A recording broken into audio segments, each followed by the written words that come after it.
Quand même pas oublier que la pilule, c'est un outil formidable de libération des femmes, c'est un outil formidable de contraception, et que encore une fois, le monde ne veut pas le mal des femmes et on veut pas, annihiler, l'espèce, féminine. Le complément alimentaire, lisez bien le mot, c'est complément, c'est en complémentation d'une hygiène de vie. La plus grosse partie du travail, elle est dans votre assiette, dans votre sommeil, votre stress. Le nombre de produits vendus qui augmente chaque jour, c'est le nombre de messages de clientes ou de femmes qui augmentent chaque jour et des messages de ça a changé ma vie. Ce que je voudrais, c'est que les femmes, à leur prochain rendez-vous gynéco, elles aient moins peur ou elles soient plus en mesure de poser une question.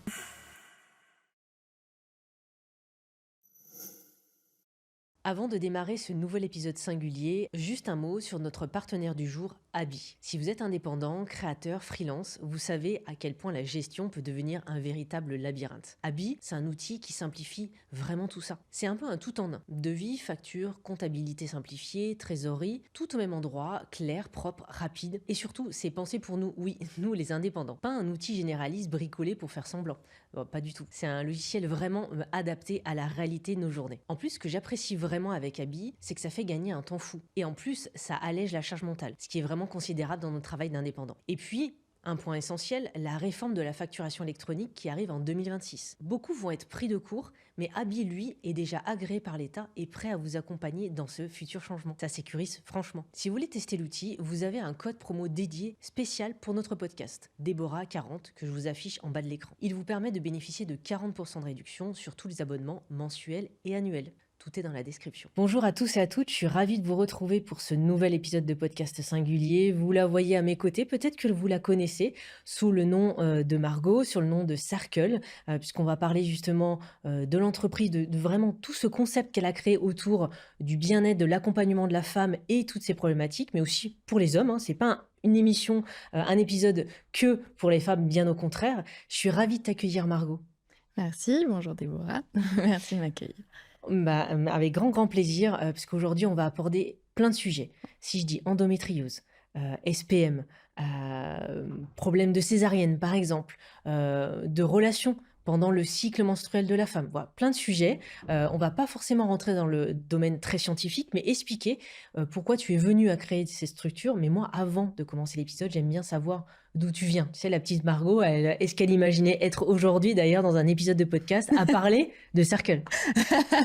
Alors pas du tout, parce que la petite Margot, elle était littéralement incapable de parler en public ou, ou en général.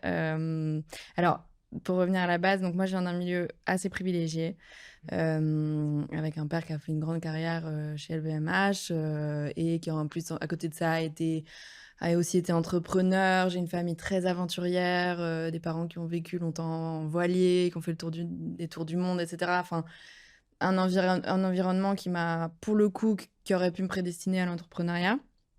Mais de l'autre côté, moi, j'étais une petite fille extrêmement timide.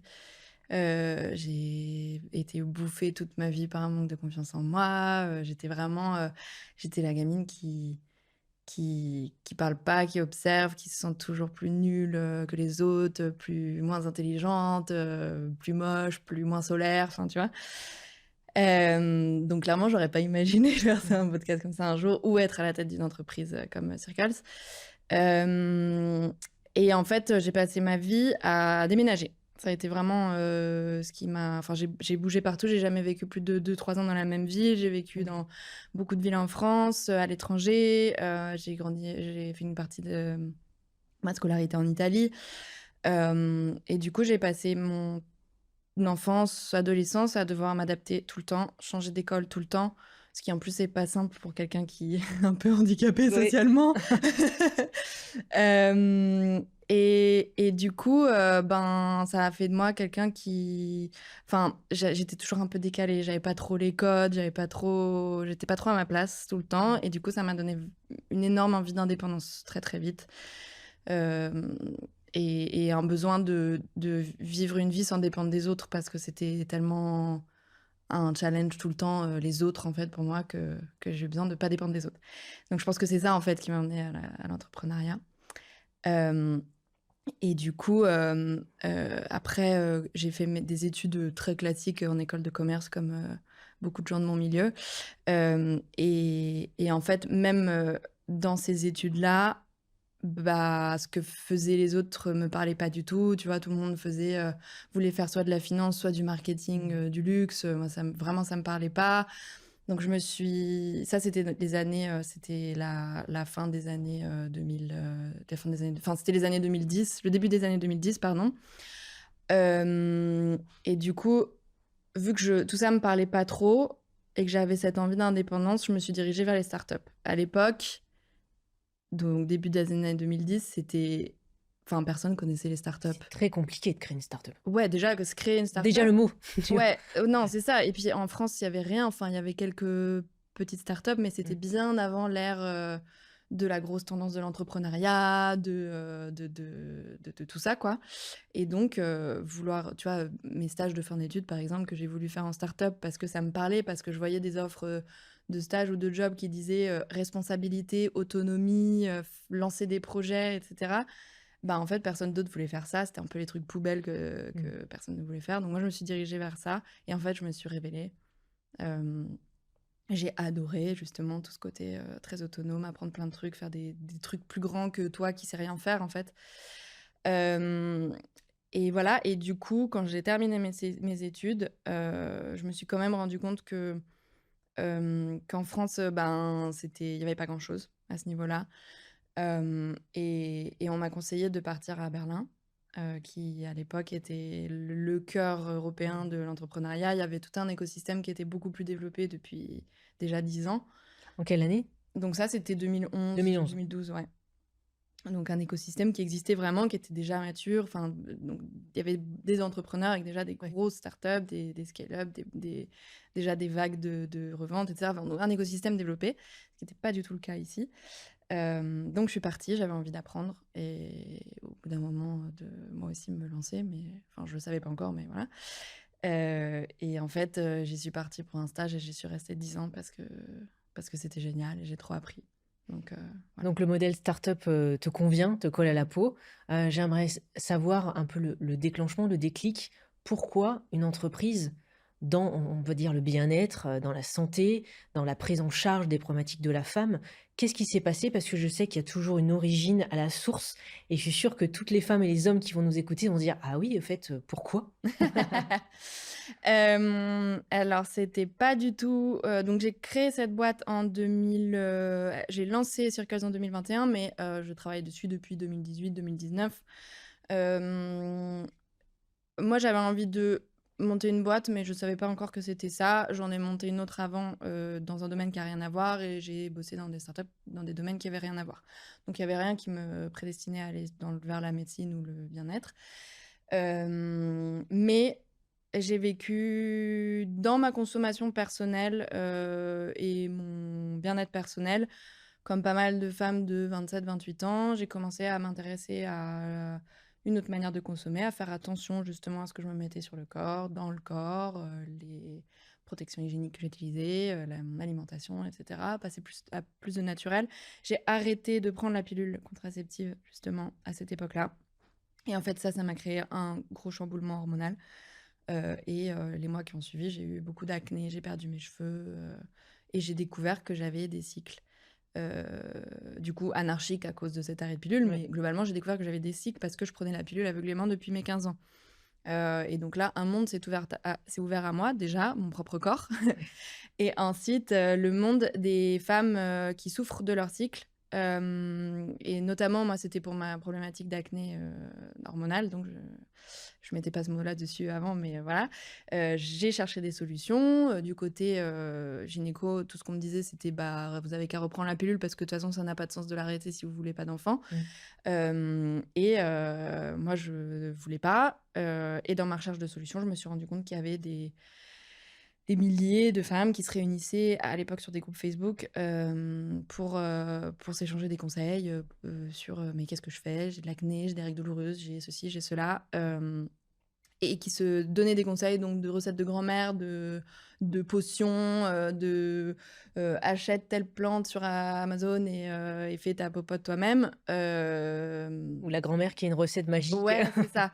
Donc et puis il y avait plein de choses vraies dans ces conseils, hein, mais moi ce que j'ai identifié là-dedans, c'était vraiment un besoin de solutions tangibles, un manque d'écoute globalement du monde médical, des femmes qui sont très, très seules dans ces problématiques. Et surtout qui font des choses pas safe parce qu'on prend pas des plantes toutes seules. Ouais. Enfin, les plantes, faut pas oublier que les médicaments, au départ, c'est les principes actifs des plantes. On prend des risques en faisant ça. Donc, il y avait vraiment un Ouais. besoin d'encadrer tout ça, quoi, de fournir des solutions concrètes, clairement, et Ouais. safe. Et donc, voilà. Mais au-delà de ça, ce qui m'a vraiment poussée à créer Circles, ça a été l'injustice que j'ai ressentie quand ça m'est arrivé et quand j'ai vu ce que les femmes devaient subir, Mmh. enfin, ce que les femmes subissent en fait avec tous ces mots MAUX hormonaux.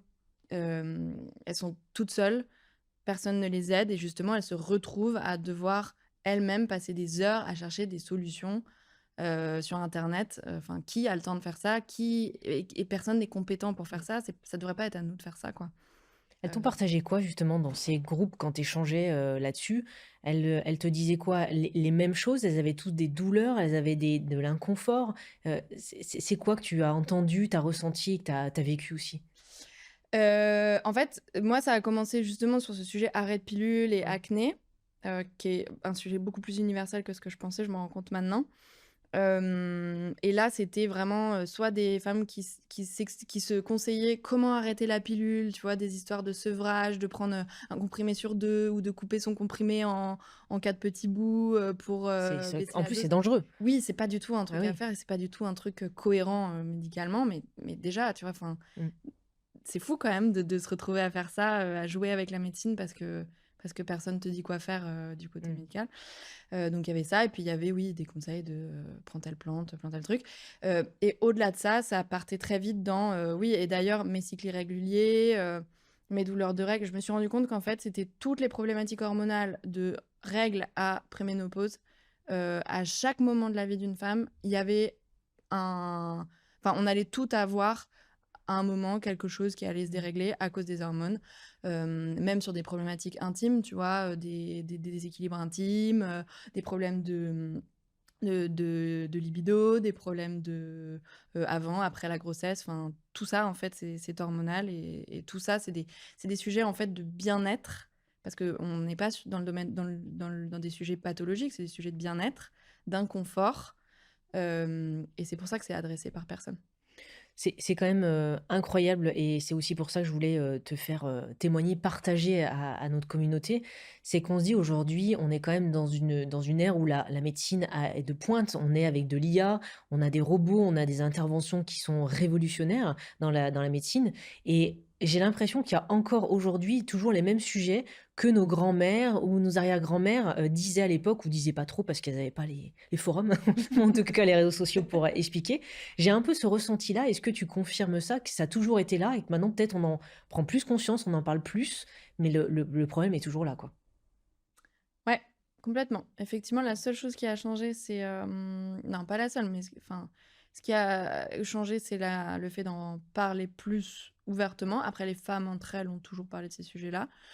En tout cas, au niveau de la prise en charge, médicale, alors moi, je refuse de faire du médecin bashing. C'est un truc qui est très à la mode en ce moment sur les réseaux sociaux et c'est très Ouais. néfaste et c'est absolument pas productif. Mais sur le sujet de la santé hormonale et gynécologique, le rôle du gynécologue, c'est de, garantir la fertilité d'une femme. C'est de s'occuper de faire en sorte que la femme puisse avoir, je généralise beaucoup, enfin Oui, tu caricatures, je mais c'est la caricature beaucoup, définition, c'est mais ça à en la vrai, base. c'est ça, Oui, il faut que, la femme puisse avoir un enfant, donc c'est pour ça que c'est pas un problème de mettre une femme sous pilule de 15 ans à 35 ans, parce qu'ensuite, c'est à 35 ans qu'elle va vouloir avoir un enfant ouais.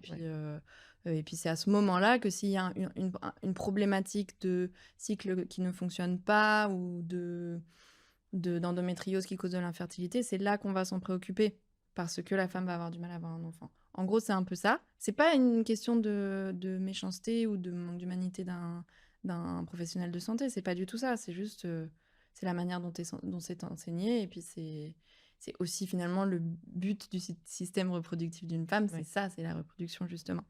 Mais ça fait que. Et ça, en plus, dans un monde où les gynécos, les pros de santé ont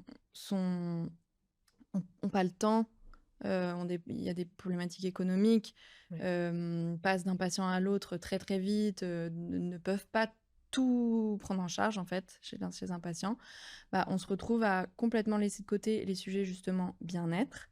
Une femme qui a des règles très douloureuses, bah, on peut la mettre sous pilule et puis elle en souffrira pas. Une femme qui a des cycles irréguliers, tant que ça compromet pas sa fertilité, c'est pas très grave. Alors que dans la réalité, Mmh. ça l'est, hein, parce que ça a des Oui. conséquences sur la santé, mais en soi, c'est pas très grave. En tout cas, c'est pas une urgence vitale, et cetera, et cetera. Et donc voilà, c'est la réalité des choses. Ça fait pas des médecins des gens méchants. Ça fait Mais pas des femmes des victimes non plus, mais c'est comme ça et c'est pour ça que ces sujets, on leur traitent. apprend ça Voilà. effectivement et voilà, ils font leur job. Mmh. C'est aussi pour ça, qu'il y a énormément de praticiens de santé, naturopathes, Mmh. diététiciens ou autres qui viennent accompagner en complément puisque, on le répète, c'est important, on doit avoir, notre médecin, on doit suivre ce qu'il dit et c'est en complément, ça ne vient pas remplacer les visites médicales ou, gynécologiques dans ce cas-là. Là, c'est vraiment important de le dire, mais il y a un confort et finalement, toi, tu arrives, pour justement dire: «Bah, je viens un petit peu, mettre un pansement ou combler, ce vide où des femmes n'ont plus de solution. On est d'accord? Oui, mais encore une fois, pas d'un point de vue, enfin, Médical, on est médical ou d'accord? pathologique. Enfin, Circles n'est pas là pour, traiter une pathologie qu'un médecin ne traite pas, Ouais. bien au contraire. Nous, on est là enfin, Circles existe pour, donner des clés aux femmes pour prendre, un peu, pour être autonome, enfin, pas être autonome, c'est pas remplacer le médecin, mais c'est pour, pour, Pour comprendre ce qu'elles comprendre vivent? leur santé, Ouais, comprendre leur corps ouais. et prendre un peu en charge leur propre santé aussi. Parce qu'il y a une vraie réalité de relation patient-médecin où le patient, est très silencieux par rapport à tout ça. Ouais, Hem, donc dans la santé gynéco donc voilà, ce que fait Circle, ouais. c'est un peu ce lien-là et moi ce que je souhaite, c'est, heu pas seulement via les produits qu'on vend, mais via les, informations qu'on donne, Les les conseils? conseils qu'on donne et ce Mmh. qui sont une grande partie du travail de Circles, hein. Enfin, par exemple, toute personne qui achète une cure de complément alimentaire, elle reçoit le livre que j'ai écrit qui fait 140 pages et qui explique comment fonctionne, le cycle menstruel, comment fonctionnent Ouais. les hormones, pourquoi quelque chose qui se dérègle cause des symptômes, de règles douloureuses, de syndrome prémenstruel ou autres. Enfin comment, l'alimentation et l'hygiène de vie est fondamentale pour mieux vivre toutes ces choses-là. Et ça va bien au-delà de la vente de produits, quels qu'ils soient. Hem et donc moi, à travers tout ça, ce que je voudrais, c'est que les femmes, à leur prochain rendez-vous gynéco, elles aient moins peur ou elles soient plus en mesure de poser une question. «Non mais docteur, en fait, mes règles sont trop douloureuses. Pourquoi? Aidez-moi à trouver moi un Mmh. diagnostic, c'est pas normal». Plutôt que De se taire et pas d'accepter, de avoir de subir solution. ou de se dire, ou de s'entendre dire que c'est normal parce que c'est ça d'être une femme ou d'abandonner parce qu'on ne sait pas trop ce qui se passe, quoi. Il y a des médecins ou des gynécos qui connaissent Circle et qui disent, bah, qui recommandent ou qui disent: «Bah, allez justement, le faire», oui? Carrément, Ouais, ouais. Ouais, ouais, absolument. Alors encore une fois, c'est ce que je fais, c'est pas du tout du médecin bashing, bien au ouais. contraire. Il y a beaucoup de médecins qui sont, hyper sensibilisés à tout ça. De plus en plus, il y a toute une nouvelle génération là, Ouais. de gynécos qui sont et puis de toute façon, les formations sont en train d'évoluer aussi et bien Et il y a des heureusement. gynécos qui prennent la parole, je vais pas citer Carrément. de nom, c'est pas le but aujourd'hui, mais qui font d'excellent travail de Ouais, vulgarisation sur les réseaux sociaux et c'est ouais, incroyable et justement ils disent au contraire: «Allez, vous renseigner» ouais. Donc ouais, absolument et puis, plein de médecins qui sont très au courant enfin, qui ont une vision de plus en plus globale de la médecine et mmh, qui comprennent de mieux en mieux, l'importance, de l'hygiène de vie justement, et de l'approche globale. Il y a beaucoup de méfiance vis-à-vis, de la santé alternative, mmh, d'une part, donc la naturopathie, etc. Donc de la part du monde médical, beaucoup de méfiance sur ça. À juste titre, hein, parce que comme tout mouvement qui se développe, il y a des dérives et il y Ouais. a beaucoup de professionnels de santé alternative Oui. autoproclamés ou voilà, enfin, il y a du charlatanisme. Mm. Il y a beaucoup de méfiance aussi envers toute l'industrie du complément alimentaire, à juste titre, parce que là aussi, il y a à boire et à manger, Ouais. et il y a une question vraiment de sérieux des personnes derrière les Mm. marques ou les laboratoires.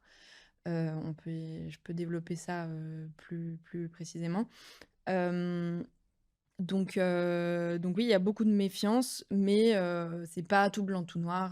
La Mm. plupart des professionnels de santé savent que ces produits-là ou les médecines alternatives ont leur intérêt justement dans la complémentarité de ce qu'ils font. Ouais, et puis surtout, on fait pas de autodiagnostic sur ChatGPT Non. parce qu'il y a il y a plus en plus, enfin, moi, à mon époque, il y avait pas de ChatGPT, mais c'est vrai que maintenant ça s'ouvre dans ce sens-là. Moi, il y a une question qui me vient, c'est tu crées un business, même s'il y a une éthique forte et une envie, d'accompagner les femmes, un business autour du complément alimentaire quand même, dans un univers où c'est ultra saturé, où on entend tout. Alors, tu pas sur le focus, vitamines, sport et cetera, c'est encore un autre créneau. Mais est-ce que tu t'es pas dit: «Mais attends, quand je vois, je me suis noté, 300 marques de compléments alimentaires». Je me dis: «Bon, moi, je verrais ça, je dis: «Ah bon, qui OK». Qu'est-ce qui fait que tu as eu envie quand même, d'aller dans ce terrain-là? Je pense qu'il y en a plus que ça des marques. Ouais. Euh, alors déjà, Circles, ça fait depuis 2018-2019 que je travaille dessus. À l'époque, il y avait pas du tout autant de marques dans le secteur. Enfin, c'est Mmh. même un secteur qui, en Europe, était quasiment pas développé. Ouais. Ça a commencé aux États-Unis, mais ou dans le monde anglo-saxon, mais en Europe, pas du tout. Donc ça, c'est une chose. Mais surtout, Circles n'a jamais eu vocation à être une marque de compléments alimentaires. Jamais. Circles a eu vocation à résoudre un problème de prise en charge du bien-être féminin. Donc, la manière dont ça a commencé, c'est moi, j'ai constaté ce vide un peu, ce besoin, Mmh. ces besoins des femmes, et ce problème. Ensuite, j'ai fait très, scolairement, entre guillemets, mon travail qui a été de faire une étude de marché. Donc je suis allée interroger des femmes justement sur tous leurs symptômes, des premières règles à la ménopause pour identifier quels étaient les problèmes les plus urgents à régler. Et donc le résultat, ça a été les règles douloureuses, le syndrome prémenstruel, l'acné hormonal. Après, il y en a plein d'autres, hein, mais Ouais. c'est comme ça que ça a commencé. C'est pour ça que je parle tout le temps de ces sujets. Euh, donc premièrement, j'ai identifié ces besoins-là, et ensuite, j'ai cherché quoi développer pour y répondre. Euh, donc là, en l'occurrence, pour une problématique d'équilibre hormonal où on a besoin d'aller combler des carences, donc avec des minéraux, des Mmh. vitamines, et en plus euh, trouver des principes actifs pour aller agir euh, sur, euh, sur certains symptômes, par exemple, là, le complément alimentaire s'y prêtait parce que c'est une gélule, c'est un format où on peut mettre on peut bien doser, on peut doser les principes actifs Correctement, ouais. correctement. C'est un format pratique, voilà, ça répondait à un Mmh. certain besoin. Mais tu vois, un autre de nos produits, ça a été une infusion pour les règles douloureuses parce que là, il y avait plus un besoin de chaud, de boire, de s'hydrater, et des plantes médicinales suffisaient. Il n'y avait pas une question Mmh. de combler une carence immédiatement. Enfin, tu vois. Mais si les femmes que j'ai interrogées, et on parle de plusieurs milliers de femmes, si elles m'avaient dit, nous, ce qu'on veut, c'est un programme PDF pour apprendre à manger différemment, bah, j'aurais fait ça. Mmh. Donc tu as répondu à une demande Ouais, forte. ouais. Mmh. Donc voilà, ça a été. Et encore une fois, il y a des compléments, enfin dans notre gamme aujourd'hui, il y a des compléments alimentaires, des infusions, il y a des produits alimentaires, il y a des produits topiques, donc des gels Ouais. intimes ou des cosmétiques. Ouais. Enfin, c'est vraiment multicatégorie. Donc Circus n'a jamais eu la volonté d'être une marque de compléments alimentaires, toujours pas aujourd'hui. Après, c'était évident, je vais pas mentir, la tendance du complément alimentaire nous porte énormément, Mmh. mais aussi parce que c'est un super produit, le complément alimentaire. C'est un super produit justement parce que c'est très intéressant, on peut mettre beaucoup de choses dedans, Ouais. euh, et ça peut être très efficace. Est-ce qu'il y a des femmes qui certainement t'ont posé la question: «Pourquoi toi? Pourquoi ta marque? Pourquoi ton entreprise et pas un autre?» Parce qu'en fait, il y a plein de compléments. C'est quoi ta différenciation? Et ben, c'est la mission de l'entreprise, c'est vraiment ça. Nous, on n'est pas là pour, vendre des vitamines. On est vraiment là pour, donner ces armes, aux femmes et pour les aider sur ces sujets précis de santé, hormonale et gynécologique. Circus n'a pas vocation à devenir la marque de compléments alimentaires qui va t'aider sur tous les aspects de ta vie et Mmh. qui va aussi t'aider, te donner des protéines pour aller faire du sport et enfin, tu vois? Pas du Mmh. tout. On est vraiment notre expertise, c'est la santé gynécologique et c'est tout. C'est ce qu'on fait et on est pour le coup, Circles est la une des seules marques, qui est vraiment spécialisée là-dessus et la plus grosse marque européenne, voilà. On peut retrouver des compléments, des conseils, en vidéo. Est-ce qu'il y a d'autres choses qu'on peut retrouver au sein du site, de la plateforme? Bah, énormément de contenu, Mmh. je te dis, j'ai écrit ce livre, c'est qui s'appelle «La méthode 28 jours», justement qui est vraiment qui accompagne, la prise de cure, la prise de quel que soit le produit, Ouais. ces contenus, cet accompagnement est présent. Depuis, on en a développé un autre accompagnement spécifiquement pour l'acné hormonal et puis c'est pas fini, il y aura ensuite pour la préménopause et cetera. Cette partie accompagnement est vraiment hyper importante parce que c'est aussi une question de responsabilité justement, de pas vendre le complément alimentaire comme, la pilule magique, Ouais. qui a réponse à tout. Non, on martèle vraiment partout, tout le temps, à toutes nos clientes, le complément alimentaire, lisez bien le mot, c'est complément, c'est en complémentation d'une Mmh. hygiène de vie. La plus grosse partie du travail, elle est dans votre assiette, dans votre sommeil, votre stress, hem, ou juste dans la compréhension de votre cycle, de vos hormones, mais le complément, c'est une béquille. C'est une super béquille, ça peut faire aider sur plein de choses, mais voilà. On va parler des sujets presque un à un qui reviennent le plus souvent. J'aimerais que tu nous les définisses. Déjà, comment fonctionne alors tu n'es pas un expert de santé, mais pour les femmes qu'elles comprennent bien, heu, tu as écrit un livre sur les 28 jours, donc c'est un peu le cycle fonctionne un peu comme la lune, le cycle de la lune. Comment ça fonctionne? S'il y a des femmes, il y a des jeunes femmes qui nous écoutent aujourd'hui, elles se disent: «Bah oui, en fait, le cycle, c'est quoi? C'est ça revient tous les 28 jours, des fois moins, des fois plus. Finalement, je vais être réglée très tôt, pas très tôt. Enfin, est-ce que tu peux simplement nous le définir pour, celles qui le découvrent? Le cycle menstruel, en fait, ce sont les variations hormonales, qui régissent, notre, ovulation et notre potentiel chaque mois de enfanter ou pas finalement. Donc le cycle va démarrer avec, l'une des 2 hormones, menstruelles principales, les œstrogènes qui montent, jusqu'à la moitié du cycle où se produit l'ovulation. Hem, et ensuite, la deuxième partie du cycle, donc ça, c'est 2 semaines et la deuxième partie du cycle commence où une autre hormone entre en jeu, la progestérone et en fait, dans cette deuxième partie de cycle, Mmh. soit l'ovule a été fécondé et donc une grossesse s'ensuit, soit l'ovule n'a pas été fécondé, et donc bah, pas de grossesse s'ensuit et du coup, les hormones se comportent différemment, chutent et déclenchent les règles. C'est extrêmement simplifié, hein, mais en gros, c'est ça qui se passe et donc le cycle menstruel, c'est pas les règles en fait, c'est l'ovulation.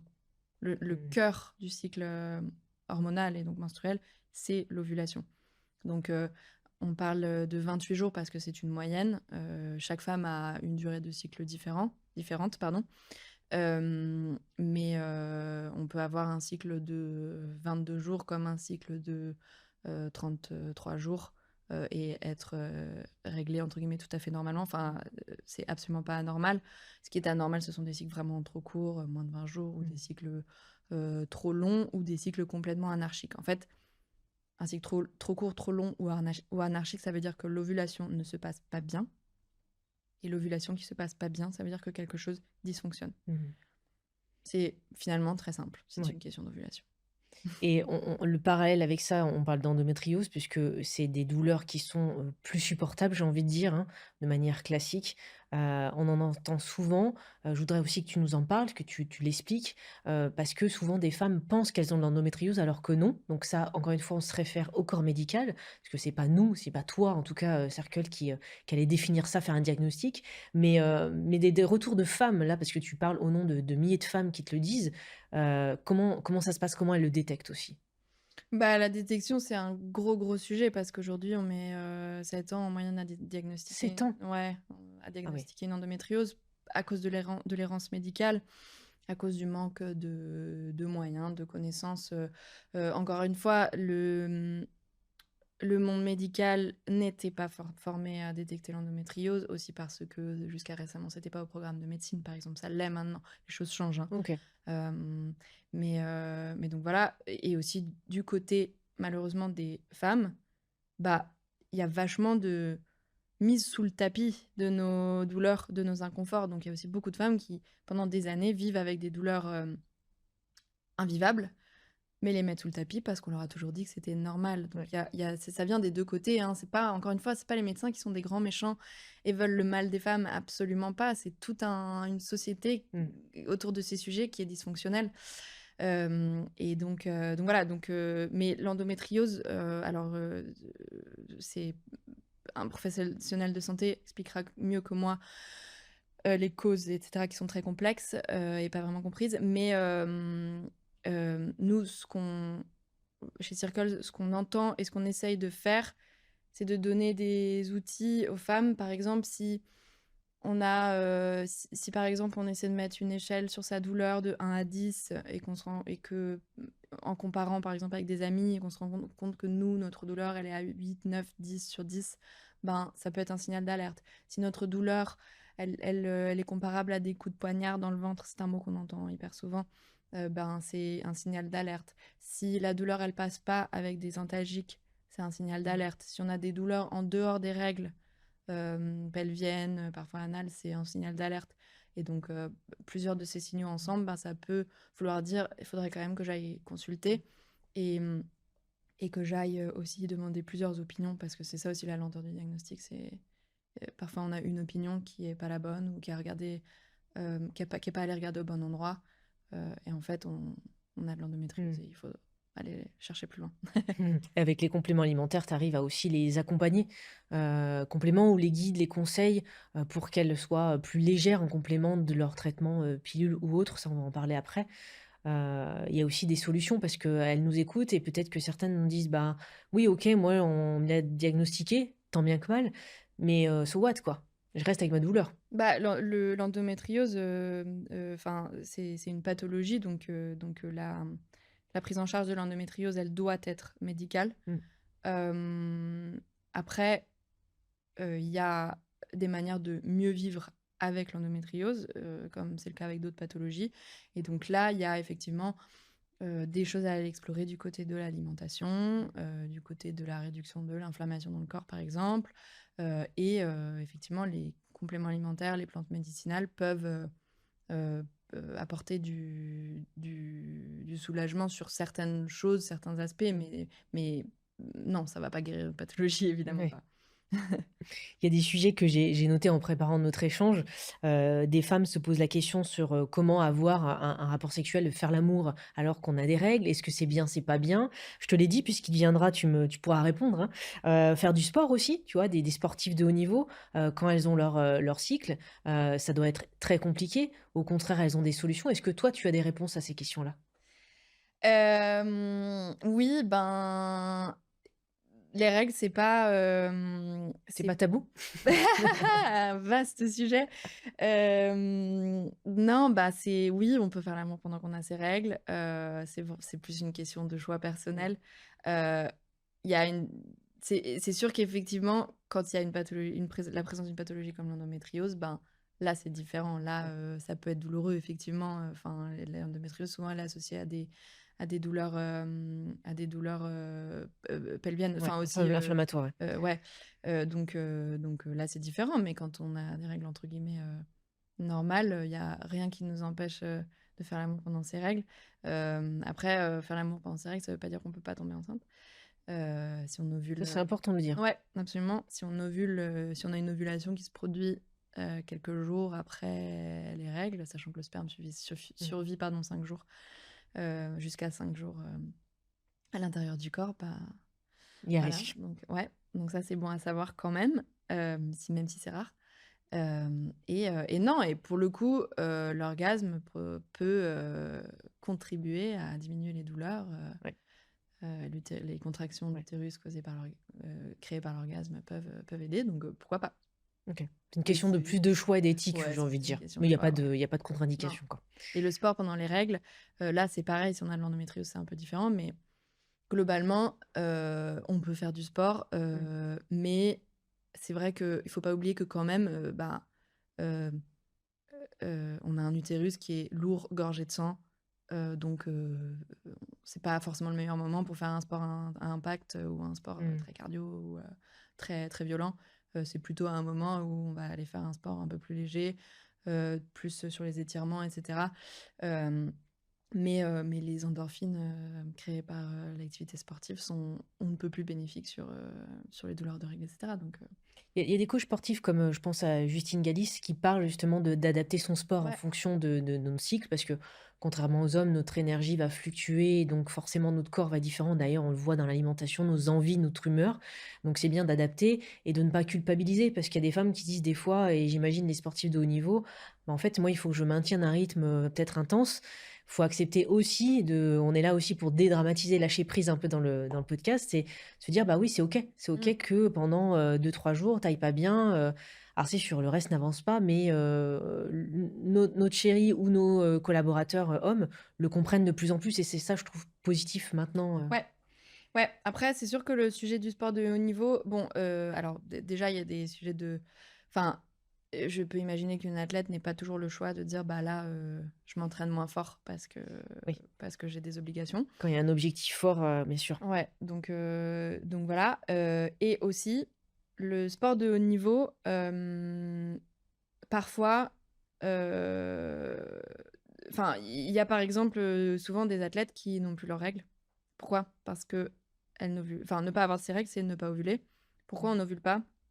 Parce que quand le corps est soumis à un stress trop intense, qu'il soit, mental ou physique, il se met en mode survie et donc le corps qui se met en mode survie, ça veut dire le corps dit: «Je peux pas avoir un enfant, je peux pas créer un OK. bébé parce que ça met mon corps en danger». Et donc le corps se met en mode survie et stoppe l'ovulation. Finalement, en fait, chez certaines, athlètes de très haut niveau, il se passe la même chose que, chez des femmes en sous-poids, OK. qui du coup ne mangent pas suffisamment, ne donnent pas assez de carburant à leur corps et pareil, le corps se met en mode survie, bloque l'ovulation, on n'a plus de Mmh. règles. Donc ça, c'est vraiment c'est l'aménorrhée, c'est l'absence de règles, à cause de ça. Alors, c'est comme enfin, j'essaie pas du tout de dire: «Il faut pas faire du sport de haut niveau, c'est mauvais et tout», mais enfin, C'est peut-être des signaux à prendre c'est en un vrai sujet, chez certaines athlètes de haut niveau, le corps on demande tellement au corps que du coup, ben, cette partie-là de ouais. sa physiologie, il la stoppe. On n'a plus ses règles. Après, généralement, c'est pas une activité qu'on fait toute la vie, donc voilà, mais Oui, ça peut être un danger sur, 20 ans. je sais pas, c'est Mmh. pas moi qui pourrais Mmh. répondre à ça, mais en tout cas, c'est un vrai sujet et je trouve que on devrait quand même se poser la question de, est-ce que, le corps est programmé pour être autant poussé? Mmh. Je sais pas. Ouais, c'est une vraie question Mmh. philosophique presque. Peut-être qu'on aura un expert de santé qui pourra y répondre Voilà. dans un prochain épisode. Il y a des sujets aussi, toujours pareil en préparant, j'ai demandé à un panel de femmes, elles m'ont parlé de la fameuse pilule. Parce qu'on entend tout, on a, toutes les versions qui grandissent avec, nos grands-mères, nos mères, nous, et les jeunes générations. Souvent, on m'a dit: «Ah non, la pilule, de toute façon, je le prends parce que j'ai que ça, et c'est pas bon pour ma santé, mais je le prends parce que c'est plus facile», ou des sportifs qui prennent justement un certain type de pilule pour ne plus avoir de cycle justement, plus d'ovulation. Toi, tu entends quoi, de la part des femmes et qu'est-ce que tu en penses? Alors je pense que, actuellement, il y a énormément de pilule bashing sur les réseaux sociaux, encore une fois, Mmh, et que c'est, extrêmement stupide, et que c'est un message qui est porté, beaucoup par des gens qui, ne savent pas, lire des études scientifiques ou, interpréter des statistiques et ouais. qui donc, ont tendance à transmettre un message qui est pilule et la pilule va te donner le cancer, en gros. Et je trouve ça, d'une irresponsabilité totale et complètement con parce que, il faut quand même pas oublier que la pilule, c'est un outil formidable de libération des femmes, c'est un outil formidable de contraception. et que encore une fois, le monde ne veut pas le mal des femmes et on veut pas annihiler l'espèce féminine en leur donnant du poison. Donc évidemment, la réalité est bien plus complexe que ça. Moi, le message que j'ai envie de faire passer, c'est qu'en fait, je trouve qu'il y a un problème de responsabilité du monde médical sur la prescription de la pilule. Je trouve qu'on donne un peu trop facilement la pilule à des très jeunes filles. Encore une fois, heureusement que les jeunes filles ont accès à la pilule hein, pour pas Oui, il vaut tomber mieux enceinte ça à que 15 tomber. ans. Oui. Voilà. Ouais. Mais les médecins devraient mieux informer et aussi, il y a quand même un sujet qui m'embête un peu, c'est que la pilule, c'est un médicament qui a une autorisation de mise sur le marché.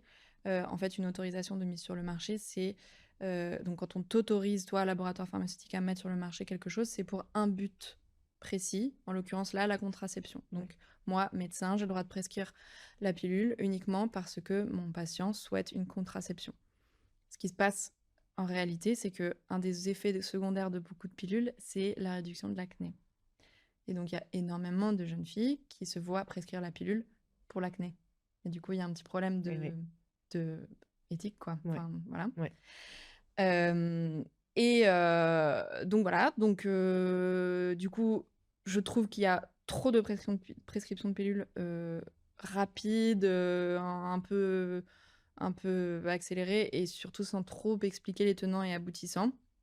Et en fait, ce qui m'ennuie là-dedans, c'est qu'on voit énormément de femmes qui, 15, 20 ans plus tard, se retrouvent à 35 ans, à avoir pris la pilule pendant 20 ans. quasiment toute leur Ouais. vie, tout le début de leur vie hormonale en fait, et se retrouvent à 30-35 ans à vouloir avoir un enfant. Elles arrêtent la pilule à ce moment-là, et là, elles se rendent compte qu'en fait, elles ont des problèmes de cycle irrégulier, de mauvaise ovulation, quasiment d'infertilité, souvent il y a une endométriose sous-jacente, un syndrome des ovaires polykystiques qui est une autre pathologie qu'on associe beaucoup à l'infertilité.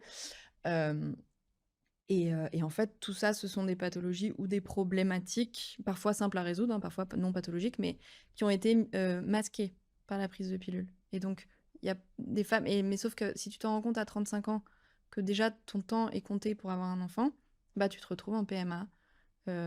Parce que en fait, on n'a pas le temps de prendre en charge quelque chose qui finalement aurait pu être résolu beaucoup plus tôt s'il y avait... Qu'à l'origine, on n'a pas cherché forcément. Et Voilà. comme tu le dis, hein, le corps médical n'a plus le temps. Ouais. Maintenant, c'est pas comme les médecins de campagne, de famille, comme on disait, Ouais. qui connaissaient toute l'histoire de la Ouais. famille. C'est vrai, ils font ce qu'ils peuvent aussi hein, Oui. dans la société, mais c'est aussi grâce à des structures, des plateformes comme la tienne, on vient ouvrir et dire il y a peut-être autre chose. Mhm. Autour de la pilule, j'ai entendu beaucoup de femmes aussi, qui font le choix, j'ai plus le terme, tu vas me le redire, mais de choisir, enfin de faire soi-même, entre guillemets, en notant quand il y a La l'ovulation. symptothermie. Merci, Ouais. la symptothermie. Et j'ai entendu tout et son contraire, donc je veux bien que tu nous le dises puisque tu es plus expert que moi là-dessus. Alors, je suis pas experte non plus de symptothermie, mais c'est effectivement une méthode de contraception ou de connaissance de soi basée sur l'observation du cycle. Il y a deux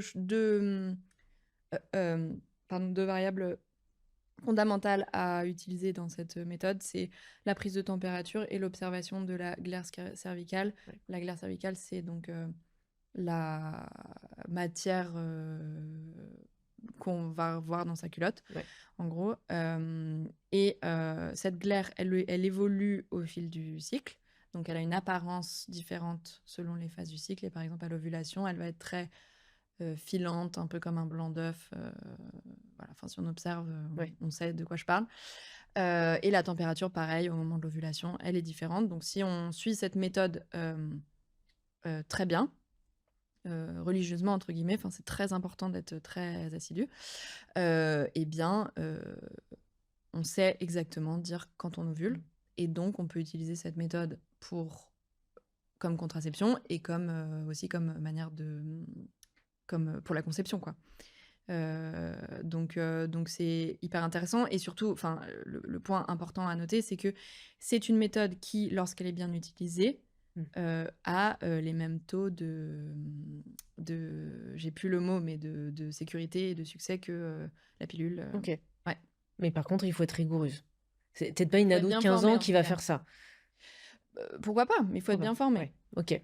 Après, il faut être rigoureuse, mais comme prendre un cacheton de pilule tous les jours, il faut être rigoureuse aussi, tu vois? Oui, oui. Enfin, en fait, le truc, c'est que la symptothermie, elle est de plus en plus connue, mais c'est vrai qu'il y a des gens qui s'en emparent, justement, qui s'emparent de cet argument de il faut être rigoureux, du coup, c'est trop contraignant. Mais je trouve que c'est un peu prendre les femmes pour des idiotes, parce qu'en soi, non, c'est pas plus contraignant que de prendre un cachet tous les jours, quoi. Mmh.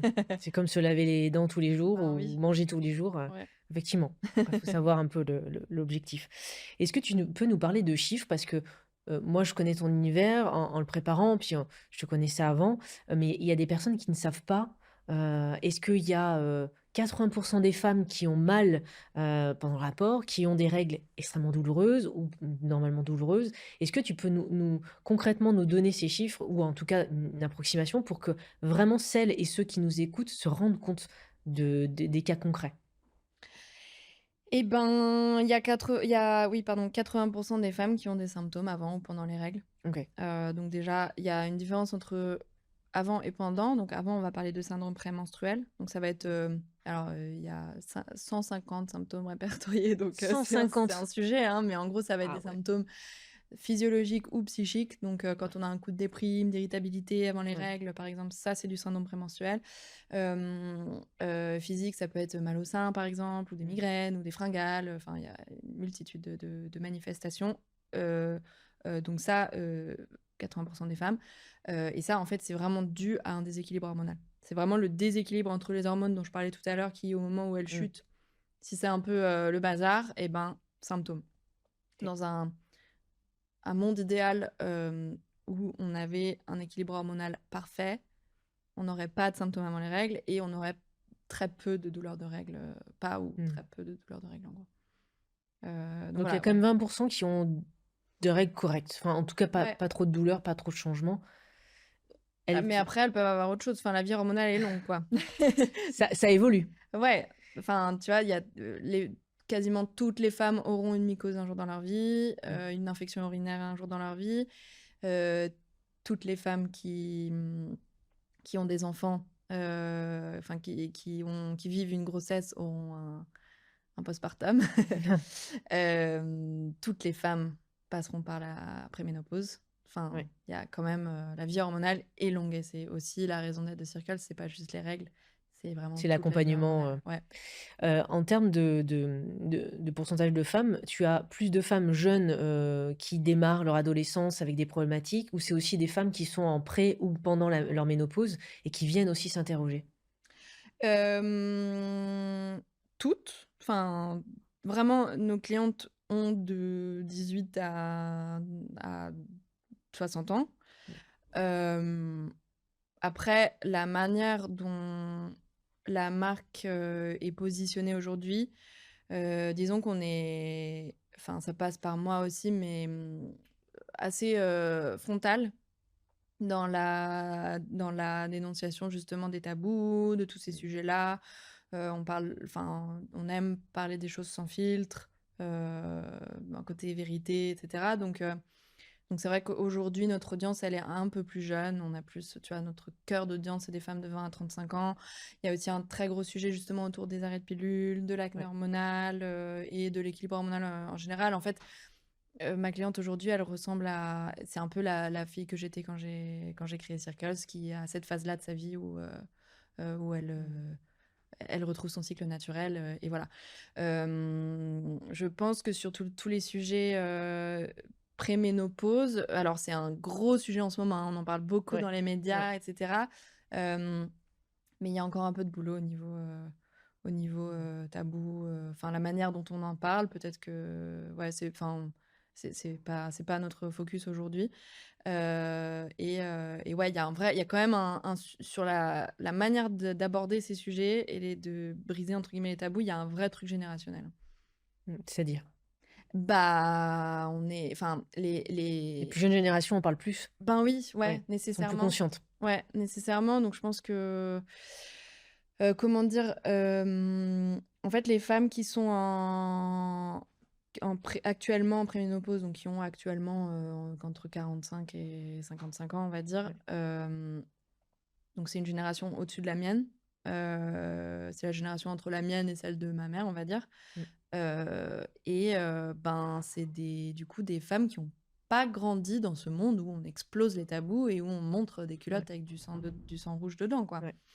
Heu, donc heu donc voilà, donc c'est plus une génération où on parle de ces sujets entre femmes, mais Caché. c'est tout, mais Ouais. caché. Ouais. On en parle par contre, parce Ouais. que la génération encore d'avant, on n'en parle Non, pas. les parents parlaient pas. Non, on n'en parlait pas du tout. Donc là, c'est la génération actuellement en prénopause en parle entre femmes. En revanche, on n'en parle pas aux médecins, on n'en parle pas aux hommes, et voilà. Donc il faut encore un petit peu de temps, je pense, pour on soit frontal sur ces sujets. Enfin, du coup, ce sera peut-être, la nôtre, Ouais. qui sera un peu plus, heu, Là, pour ouvrir ou la plus ouais, jeune ou génération. qui aura moins de mal à aborder tout ça, quoi. Il y a aussi des hommes qui posent des questions pour leurs copines ou pour leurs sœurs ou je sais pas, pour leurs amis, il y en a ou c'est vraiment que des femmes qui s'interrogent? C'est quand même essentiellement des femmes qui s'interrogent. OK. Après, il y a de plus en plus d'hommes qui y sont sensibles, Mmh. parce que justement, leurs femmes leur en parlent plus, enfin, ont moins peur de leur en parler, Ouais. il y a de plus en plus de mecs qui sont quand même, conscients de tout ça aussi parce que, bah, ils sont aussi sur les réseaux sociaux, ils voient de ce dont on Bah oui. parle, tu vois? Et on a effectivement, un certain nombre de clients hommes, qui achètent pour leurs femmes, donc voilà, c'est cool, mais ça reste Mmh. minoritaire, hein. Est-ce qu'il y a des sujets, que tu veux pas du tout aborder ou au contraire tu abordes tous les sujets des problématiques de la femme et auxquels j'aurais pas pensé? Des sujets Que tabous? des sujets que je veux pas aborder avec, nos clientes Oui, oui, oui, ou exactement, exactement. Vous parlez de tout finalement? Il y a pas un sujet, une fois tu t'es dit: «Ah bah non, ça non, on veut pas en parler», hem il y a pas alors il y a pas de tabou justement parce qu'on Oui. veut défoncer les tabous, mais on essaie d'être toujours extrêmement nuancé. Hem, c'est vraiment hyper important dans un monde polarisé entre, la science enfin, le monde médical et la science d'un côté et un monde, assez ésotérique de l'autre, Mmh. et le monde des croyances. Et donc nous, on essaie d'être toujours extrêmement nuancés, toujours au milieu, de jamais on est quand même, on se place quand même plutôt sur un côté du côté de la science, hem, parce que tout ce qu'on fait, dit est sérieux, sourcé, enfin enfin voilà, on utilise la méthode scientifique. Hem et en fait, on essaie de jamais aller dans la facilité justement de l'ésotérique, de beaucoup de croyances actuelles. On parle beaucoup de choses, sur les réseaux justement. Hem Tu parlais tout à l'heure des cycles et de la lune. Alors, on y croit ou on n'y croit pas, enfin ça, je veux pas Oui. juger une personne qui parle de ça, mais on veut pas aller dans ce truc facile, dans ce genre de business facile, enfin, il y a plein de sujets comme ça, mais Ouais.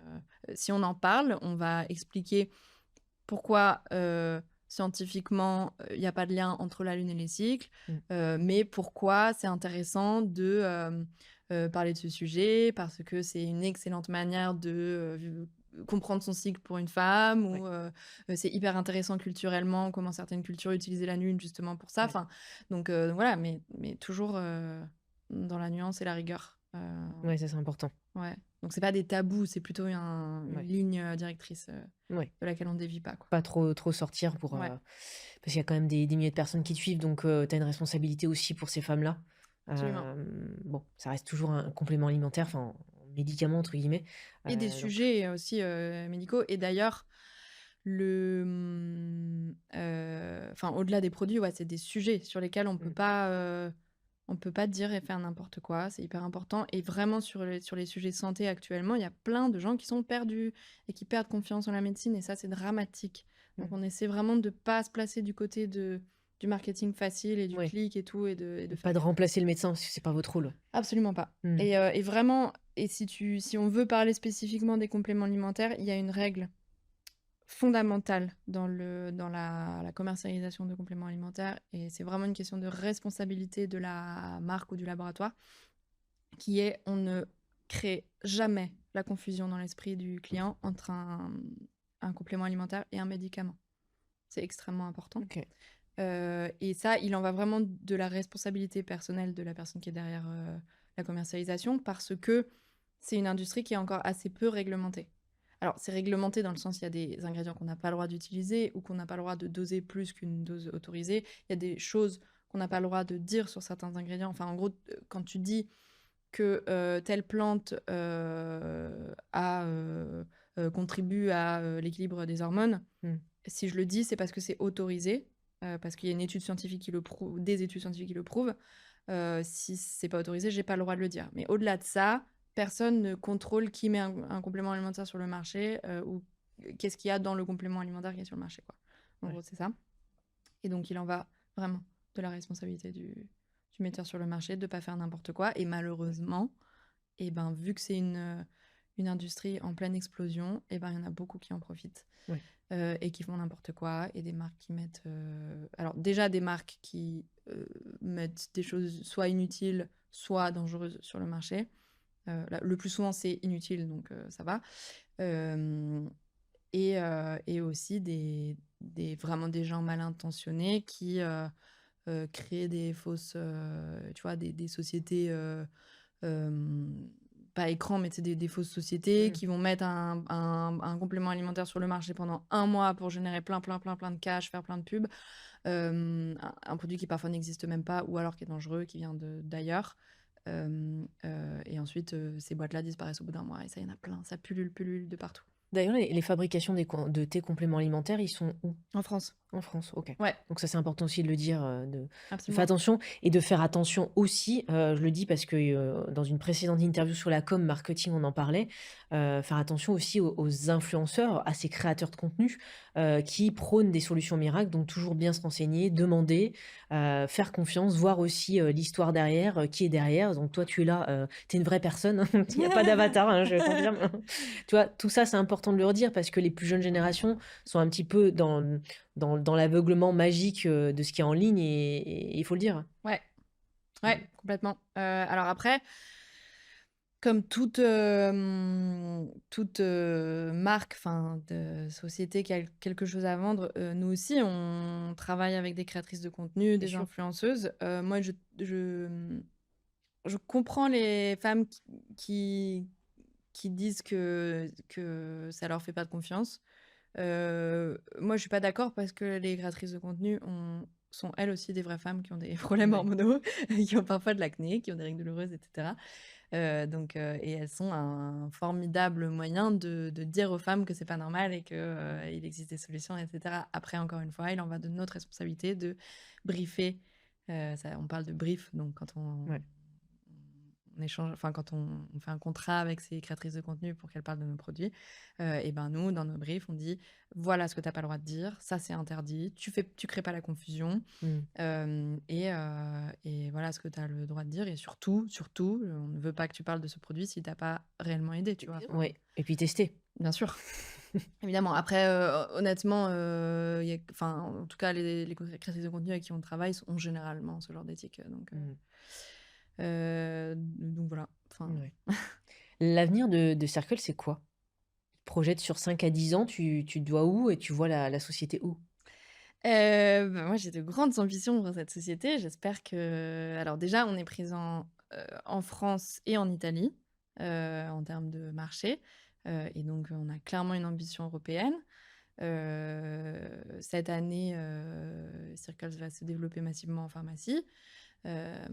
Donc voilà, donc déjà, on augmente notre pénétration un peu partout. Et puis à 10 ans, peut-être une présence mondiale, je sais Mmh. pas, on sait pas de quoi l'avenir est fait. En tout cas, ce que je veux pour cette marque, c'est pas vendre le plus de pilules possible à le plus de gens possible. C'est pas ça,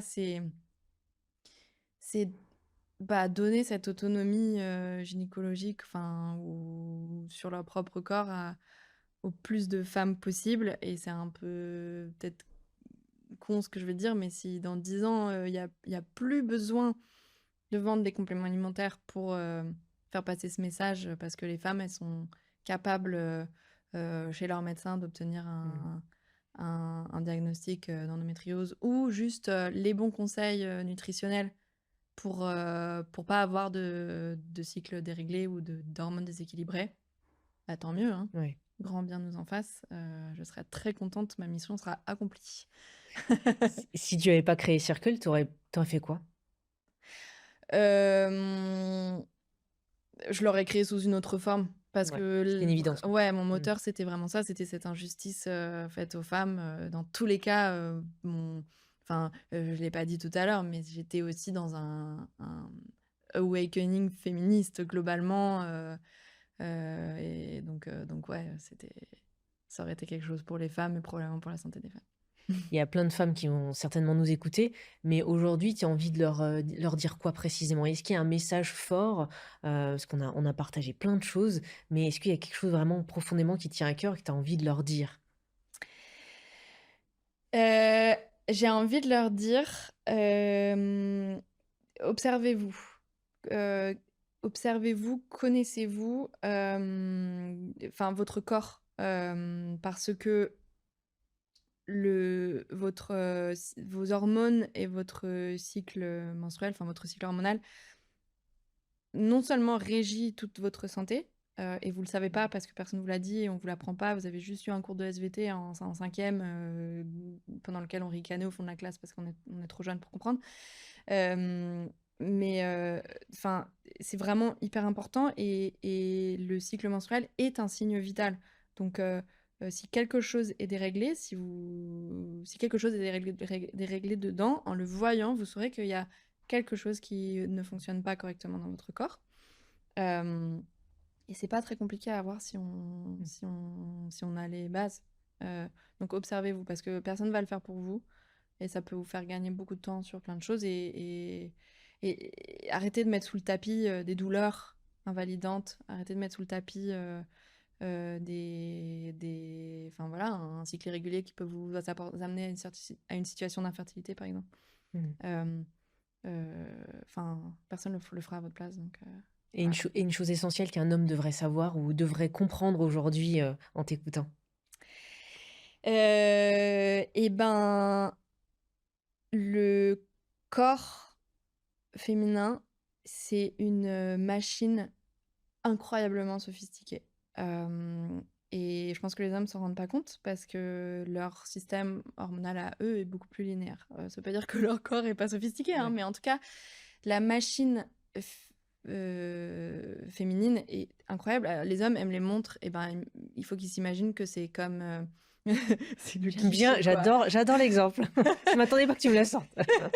Et ben, il faut qu'ils s'imaginent que c'est comme la montre la plus sophistiquée du monde, mais fois 1000 ou fois 1 000 000.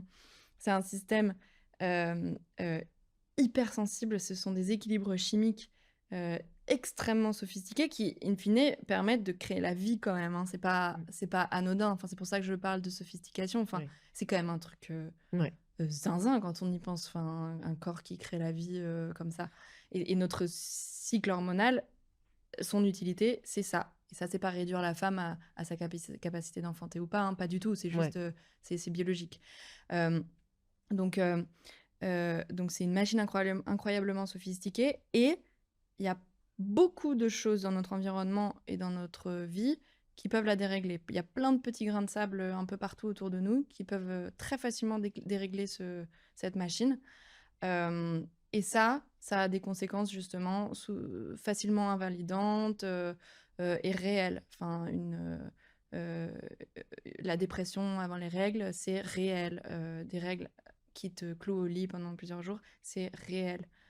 Et c'est juste un grain de sable dans la machine. Hem, donc voilà, s'ils comprennent ça, ils comprendront que c'est, utile de prendre soin des femmes.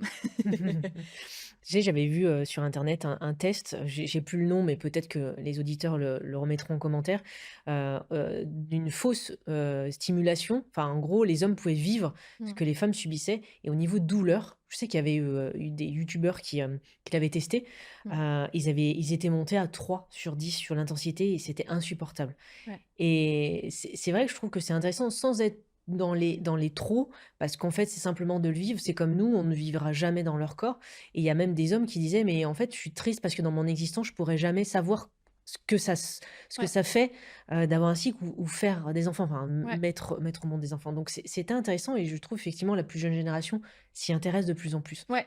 Carrément. Mmh. Carrément et aussi, il y a des prises de conscience, enfin, pour les hommes, par exemple, un truc qui m'a marqué, c'est un ami qui, après avoir assisté au premier accouchement de sa femme, m'a dit: Enfin, ma vision de la femme a changé. J'ai pris conscience de ça justement, de la puissance du corps féminin et il m'a dit ça d'une manière, vraiment, enfin, je pensais pas, j'aurais jamais Mmh. pensé. Je sais que je vivrai jamais ça, mais Mmh. qu'est-ce que votre corps est dingue, quoi. Donc ouais et puis après le sujet de la douleur, c'est clair qu'il est hyper subjectif, mais c'est vrai que c'est un truc assez parlant aussi pour faire comprendre aux hommes, ce que c'est et d'ailleurs le sujet de la douleur, on se rend compte, alors j'ai pas des statistiques, mais on se rend compte que des femmes qui ont souffert d'endométriose toute leur vie ont beaucoup moins mal à l'accouchement. Enfin ou Oui, en tout cas parce que leur ressentent leur niveau de douleur, elle ouais, est ouais donc intense, ouais. Oui, oui, c'est bah, d'ailleurs, on n'en a pas forcément parlé, l'accouchement, c'est un gros sujet. ouais. Il y a celles qui ont une césarienne, celles qui l'ont pas. Il y a des, nutritionnistes, des gynécos qui disent que c'est mieux par voie basse parce que, on va dire les bonnes bactéries, sont bénéficiées à l'enfant. Enfin, il y a plein de choses qu'on entend et la césarienne reste quand même, je sais que tu as partagé un contenu là-dessus, c'est pas tabou, c'est concret et très difficile à vivre pour les femmes, quoi. Ouais, Mmh. alors pas forcément, pas toujours, OK. ça c'est important de le dire. En fait, le sujet de la maternité et de la grossesse, ça Mmh. aussi c'est un vaste sujet, on pourrait en parler pendant des heures et Ouais. surtout ça déchaîne les passions et c'est extrêmement polarisé en ligne, ça c'est clair, hein, et puis, encore une fois un sujet, bien bourré d'injonctions, que les femmes se font entre elles, que le monde enfin, c'est un sujet complexe. Mais c'est clair que alors la césarienne, hem, donc moi j'ai eu une césarienne pour la naissance de mon deuxième enfant, que j'ai choisie par ailleurs parce que pour plusieurs raisons, médicales. Ça aussi, hein, c'est un truc, il y a plein de gens qui sont pas d'accord avec ça, enfin, mais en fait, tout ça, c'est des choix extrêmement personnels Ouais. et je trouve que personne, ne devrait, juger ou discuter les choix des femmes sur un enfin, la grossesse, c'est déjà tellement compliqué et tellement un chamboulement que bon, bref. Mais du coup, la césarienne, moi, ce que j'ai réalisé, c'est que en fait, on n'est pas du tout préparé à l'après-césarienne, Mmh. dans le sens où c'est une opération chirurgicale, invasive, traumatisante, physiquement. Ouais. On coupe, les muscles, on coupe, le corps, sur plusieurs couches. Hem et l'après, bah, c'est difficile, ça fait très mal, et moi j'étais pas du tout préparée au fait qu'après je pourrais pas attraper mon bébé par exemple ou je pourrais pas, dormir avec mon bébé pendant les premières nuits parce que je pouvais pas m'en occuper. J'étais pas prévenue du fait que j'arriverais pas à marcher pendant des jours après, que si j'avais pas l'aide de mon mari ou de ma mère à la maison, bah, ça aurait été très compliqué, surtout avec un aîné déjà à la maison. Moi, je suis quelqu'un qui est très privilégié, donc j'ai de l'aide. J'ai aussi, un capital culturel qui m'a permis de choisir un mari, aidant et Mmh. compréhensif. Hem, mais ça m'a fait réaliser que c'est absolument pas le cas de tout le monde, et qu'il doit y avoir une quantité, de femmes qui vivent ça toutes seules, sans aide, sans être prévenues, sans rien et qui, sont obligées de se mettre debout et de faire la cuisine et le ménage De repartir, ouais. le lendemain de leur césarienne. Mais même d'un accouchement, enfin, Mmh. au final, ça va au-delà de la césarienne. Et en fait, ça me révolte, hem et et enfin, ouais, l'accompagnement de l'après pour les femmes est vraiment nul. Encore une fois, c'est la faute d'un système, c'est pas la faute de gens Bien sûr. méchants, c'est la faute d'un système et c'est la faute d'un monde où aussi les femmes vivent, enfin, on fait famille très seul, on n'est plus du tout entouré comme on l'était avant. Avant, les femmes vivaient, il y avait un truc intergénérationnel très fort, on vivait proche de sa mère, de ses tantes, ses sœurs, enfin, on était beaucoup plus, on avait beaucoup plus ce village autour de nous sur les sujets de maternité, mais aussi sur les sujets de santé féminine Oui. finalement, hein. Ça pouvait suffire de parler entre femmes de tout ça, mais maintenant on est seuls et puis on a les réseaux sociaux de l'autre côté qui nous font culpabiliser ou Ouais. donc voilà, c'est un vrai sujet et puis quand j'ai partagé ce truc-là sur Instagram, bah, là, j'ai eu des centaines de milliers de commentaires qui me disaient: «Mais oui, Moi aussi, j'ai moi vécu ça, aussi, ouais. moi aussi j'ai vécu Ouais. ça, machin» et en fait, je crois que j'ai mis le doigt un peu aussi sur, une espèce d'omerta qu'il y a autour de tous ces sujets. Il y a vachement le truc de je veux pas faire peur à ma copine en lui disant que ou je veux pas faire peur aux autres femmes qui Ouais. ont pas encore eu d'enfants en leur disant que ça peut être dur et c'est vrai en soi, hein, c'est vrai qu'il faut pas tout pathologiser, pas tout dramatiser non plus. La majorité des accouchements et des césariennes se passent bien, mais mais ouais, cette omerta voulant bien faire, mais qui du coup, met les femmes les plus seules, les plus précaires, les moins privilégiées dans des situations, je pense, très dures. Qu'est-ce que Circle t'a apporté à toi? L'aspect financier, professionnel, ça OK, je me doute parce que c'est une réalisation, mais personnellement? Bah, personnellement, ça m'a enfin, donné bah, pas le moteur, mais l'accomplissement, le sens que je cherchais, hein, parce que finalement on entreprend beaucoup, aussi dans une quête de Mmh. sens. Hem, Ça m'a apporté vraiment une satisfaction incroyable d'avoir, de l'impact. Enfin, quand je, vois, c'est pas le nombre de produits, vendus qui augmente chaque jour, c'est le nombre de messages de clientes ou de femmes qui augmentent chaque jour et des messages de: «Ça a changé ma vie», «Je pouvais plus, je sortais plus de chez moi parce que j'étais ravagée d'acné, alors que j'ai 30 ans», je pouvais pas aller au travail 3 jours par mois, parce que j'avais mal, enfin voilà. Donc ça, c'est fou dans une vie, enfin, Mmh. d'avoir ça et de te dire, «Oh, j'ai contribué à quelque chose». D'ailleurs, ça paraît assez irréel, enfin, c'est vrai que quand on travaille derrière un ordinateur, dans Ouais. du e-commerce, on est souvent détaché de ça et puis parfois, du coup, je fais un pas en arrière et je regarde ça, je me dis: «Ah ouais, OK».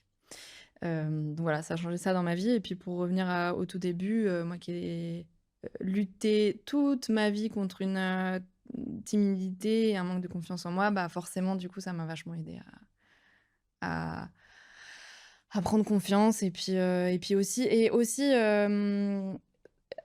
travailler sur des sujets comme ça, qui sont, bah, qui fâchent, qui sont Mmh. polarisés, ça m'a vachement appris à m'en foutre de ce que pensent les gens et c'est tant mieux et la vie est bien plus simple comme ça. Mmh. Donc maintenant je dis les choses et je m'en fous si ça plaît pas.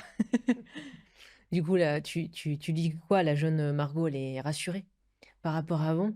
Avant qu'elle ait tout ce Bah, parcours? ouais, ouais, ouais, je lui dis, bon, elle a perdu beaucoup de temps, hein, à penser, à avoir un syndrome de l'imposteur, ça c'est sûr. Ouais, en Mais même temps, tu pouvais pas faire autrement. oui, c'est Ouais, simple, c'est comme ça, on est comme on est. ouais. Mais en tout cas, oui, bah, je lui dis: «Bah, non, t'inquiète, tu pas si nulle et tu pas si bête». Regarde où tu es, mais en Ouais, plus, tu inspires maintenant, des femmes. je sais pas, je On verra dans les commentaires, mais moi, je suis pas très inquiète là-dessus. ouais. J'aime bien laisser le mot de la fin à mon invité. Est-ce que, il y a une chose qu'on n'a pas parcourue dans cet échange, qui tient profondément? Ou un coup de gueule que tu as entendu, que tu as vu, que tu as lu? Ce que tu as envie de partager pour, conclure notre échange? Non, enfin, c'est dans la lignée de tout ce qu'on s'est dit, enfin, je trouve, que et même pour, du coup, passer beaucoup de temps sur les réseaux sociaux autour de tous ces sujets, la femme est le pire ennemi de la femme, enfin, connaissez-vous, heu, connaissez votre corps, croyez en votre corps, croyez en vous et parlez de tout ça, parlez de vos difficultés, de vos tabous, de votre, timidité même, de tout ça, enfin, ça vous fera que du bien et tu vois, dans un sujet santé, Mmh. en parler pas que à des amis, mais médecin ou à quiconque, enfin, ça peut que vous aider. Mais d'en parler, d'échanger, c'est ce qu'on fait là Ouais. aujourd'hui, hein, c'est ce que j'aime dans les échanges, c'est qu'on se rend compte surtout qu'il y a d'autres personnes qui sont peut-être dans notre cas. Là, on parle du médical, mais ça peut être sur Mmh. l'entrepreneuriat, sur, la création. Regarde, tu montres à la fois une problématique forte ou des problématiques fortes, mais aussi le fait de: «J'étais timide, introvertie et finalement j'ai créé une structure où là, il y avait presque un vide». Mmh. Tu as dû aller, justement à l'étranger pour créer ta start-up, donc tu vois, c'est aussi ça qui pourront inspirer, les plus jeunes générations ou même les générations de notre âge, hein, à se dire: «Bah, ouais, c'est possible, quoi». Ouais. Ouais et d'un point de vue plus, business du coup, il y a pas une seule manière de faire, Mmh. du business, enfin ou de créer une entreprise ou de se lancer ou de, et je tiens vraiment à le dire parce que, c'est vrai que j'ai commencé en disant: «Je viens d'un milieu privilégié». Effectivement pour moi ça c'est Oui, ils vont croire qu'ils t'ont donné ton père t'a donné 100 000 € et que tu as créé, ouais, ouais et puis même au-delà de ce qui est et c'est pas du tout le cas, mais même au-delà de l'aspect économique, justement je trouve ça important de dire que j'étais très timide, enfin que c'était pas forcément ma destinée parce que, bah, aujourd'hui j'ai créé une entreprise déjà, on en a pas du tout parlé mais, en complètement remote. Enfin, mmh, là, je vis à l'étranger et toute notre équipe, vit, un peu partout. On a des gens dans plein de pays d'Europe et du monde. Hem, Bah, ça, c'est une manière de faire entreprise qui me correspond parce que moi, je suis pas forcément quelqu'un qui a envie d'avoir un bureau, d'y aller tous les jours, d'être solaire tous les jours, de devoir, d'être leader, auprès des équipes et cetera. ouais. Donc j'ai créé une entreprise qui me ressemblait et c'est possible. J'ai créé, une équipe qui me ressemble, qui est faite de gens plutôt, autonomes, plutôt indépendants, qui ont pas ce besoin, très fort de culture d'entreprise, tu vois? Par exemple ou donc il y a plein de manières de faire les choses, si on se connaît Mmh. et si on sait comment on fonctionne, quoi. Moi, je refais le pont avec aussi ce que tu disais au départ, par rapport au fait que tu déménageais beaucoup. Donc Mmh. le fait que tu sois à distance, finalement, tu as créé un peu ton modèle adapté à toi et Ouais. c'est aussi la force parce que là, on va vraiment dans l'introspection pour comprendre d'où tu viens et ce que tu as fait et le sens que tu apportes. Mais effectivement, d'un point de vue entrepreneurial, il y a toujours, un miroir avec, comment on vit, comment on aime et zéro modèle. Même si Mmh. dans le terme juridique, c'est start-up, entreprise SARL, micro-entreprise, peu importe. Après, c'est nous qui mettons les ingrédients là-dedans. Ouais, absolument. Mmh. Il faut créer ce qui nous correspond et faire attention à pas se dire: «Oui, mais les seuls modèles d'entrepreneurs que j'ai, c'est des gens toujours très charismatiques, très uniques, Mmh. avec une histoire folle», ou même, tu vois, des modèles de croissance dingues, du jour au lendemain, j'ai explosé et j'ai fait des millions. Mais non, mais pas du tout, enfin, Circles, moi, pourquoi ça a fonctionné? Alors, bien sûr parce que, évidemment, j'étais, portée par une mission et ça, c'est très clair et c'est ça qui fait une différence, mais aussi parce que j'ai fait les choses, heu, très scolairement, j'ai fait Méthodiquement? mon étude de marché, Ouais. j'ai, vraiment, engineered, la Mmh. manière dont j'ai construit cette entreprise. Je savais que j'allais avoir un product market fit parce que j'avais bien fait mes devoirs avant. Hem J'ai lancé une campagne de crowdfunding qui n'a pas explosé par surprise, parce que: «Oh là là, le produit que tout le monde attendait». Non, pas du tout. Je l'ai travaillé pendant 1 an cette campagne de crowdfunding, pour avoir, déjà, 1 000 personnes prêtes à acheter le jour où je l'ai lancée. Enfin, Mmh. c'est pas enfin voilà, attention au destin incroyable, qui nous font nous sentir, nuls et qu'on n'y arrivera jamais parce que non. Oui. Mais c'est important de le dire et c'est bien parce que ça va conclure notre échange, parce que là, on le transmet à chaque fois. On a des histoires incroyables, mais on a des histoires aussi qui sont, on va dire classiques, mais avec, justement une prise de conscience et qui vient apporter autre chose et on Mmh, a tous la possibilité justement, comme, le fait le colibri, on fait notre part à notre manière et ça va impacter aussi. Donc on n'a pas besoin d'avoir, des millions ou, bon même si toi, voilà, c'est sur la pente, ascendante donc et on le souhaite de plus en plus, mais tout le monde peut le faire et tout le monde enfin après tout dépend ce qu'on est motivé, parce qu'en fin de compte, si on revient un peu à la racine, c'est aussi tes convictions, mais ce que tu as vécu qui a fait que mmh, et la prise de décision, d'action, elle est aussi là. mmh. On n'est pas obligé d'être entrepreneur aussi. Si on est motivé par, si je veux changer quelque chose dans la santé des femmes, mais je me sens pas de créer une entreprise, bah, je Ouais. peux, vouloir écrire, des contenus sur ça, Mmh. devenir journaliste ou enfin créatrice de Ouais, contenu ou blogueuse, ouais, comme on dit à l'ancien temps. plein de manières de le faire. En tout cas, on invite les auditeurs à nous mettre les bons tips, les conseils que tu as donnés, ce qu'ils ont retenu, ce qu'ils voudraient même approfondir, parce qu'on pourrait faire 3 heures sur chaque sujet, mais tu le feras mieux que moi, justement. On mettra toutes les informations en bas de la vidéo pour te retrouver. Peut-être une prochaine occasion de se rencontrer, je ne sais pas, dans les années à venir. J'aime bien inviter mes invités, enfin, faire une invitation pour mes invités dans 5 ans, par exemple, on se retrouve, ou même 2 ans, tu vois, pour faire un peu le bilan, voir ce qu'on s'était dit, ce qui a évolué, parce qu'en général, on croit des choses et surtout, en général, nous les femmes, on pense que ça sera moins bien de ce qui se passe. Finalement, quelques années après, c'est même mieux de ce qu'on Ouais. imaginait. Donc peut-être qu'on se redonne rendez-vous et on verra. Ah bah, avec grand plaisir et j'espère j'ai hâte de voir quels, tabous seront encore présents à ce moment-là et ou pas. Exactement. Et puis on invite tout le monde à laisser des commentaires en bas de la vidéo, bien sûr. Mmh. Tu y répondras, je t'informerai à chaque fois, que ça soit en format long, en format court. Et puis moi, je te dis à très bientôt et à un prochain épisode sur Singulier. Merci. Merci Margot.